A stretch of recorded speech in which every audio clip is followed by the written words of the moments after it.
मोर्शी मतदारसंघामध्ये मोर्शी मतदारसंघात सुद्धा भाजपचाच पारडं जड दिसतंय। इथले नेमकं उमेदवार कोण होते, संभाव्य आमदार कोण असणार आहेत, स्नेहिल कडूनच जाणून अगदी। आणि आपण इथं पाहूयात मोर्शी मतदारसंघामध्ये नेमकी गणित इथं तिहेरी लढत झालेली आहे। उमेश यावलकर भाजपकडून, देवेंद्र भुयार राष्ट्रवादी अजित पवार गटाकडून, तर राष्ट्रवादी शरद पवार गटाकडून गिरीश कराळे निवडणुकीच्या रिंगणात होते। आणि अर्थातच इथं आपण बघतोय की संभाव्य आमदार म्हणून उमेश यावलकर यांच्या नावाला पसंती मिळतेय। मोर्शीमध्ये खुद्द अमित शहा यांनी एक मोठं विधान केलं होतं, घड्याळावर लक्ष असू द्या परंतु मत कमळाला द्या, कारण इथं मैत्रीपूर्ण लढत झाली होती। अजित पवार गटाने देखील देवेंद्र भुयार यांनाच इथं तिकीट दिलं होतं। या मैत्रीपूर्ण लढतीमध्ये उमेश यावलकर हे इथं विजयी होत असल्याचं दिसतंय। आणि याच मैत्रीपूर्ण लढतीमध्ये गिरीश कराळे हे दोघांच्या भांडणामध्ये लाभ करून घेऊ शकतात असं दिसत असताना इथं त्यांना पराभवाचा सामना करावा लागलेला आहे। आणि उमेश यावलकर जे आहेत ते भाजपकडून संभाव्य आमदार असतील। अर्थातच ही संभाव्य आमदारांची यादी आहे, हा काही निकाल नाहीये।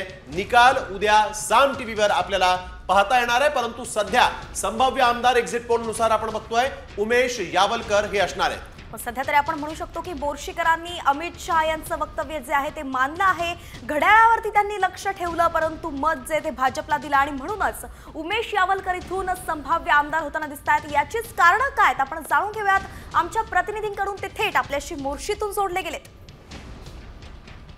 अमरावती जिल्ह्यातील मोर्शी वरुड विधानसभा मतदारसंघ हा यावर्षी अतिशय महत्त्वाचा मतदारसंघ म्हणून पाहिला जात आहे, कारण की या मतदारसंघामध्ये बघितलं तर महायुतीमध्ये विदर्भातली पहिली मैत्रीपूर्ण लढत जी आहे या ठिकाणी होत आहे।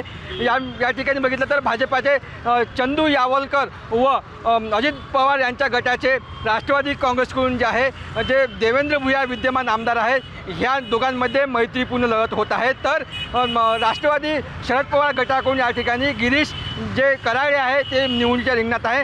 तर या ठिकाणी जो काँग्रेसचे बंडखोर उमेदवार विक्रम ठाकरे सुद्धा या ठिकाणी मैत्रीपूर्ण लढत आहे। एकंदरीत बघितलं तर या ठिकाणी चौरंगी जी लढत आहे, चौरंगी लढत पाहायला मिळालेली आहे।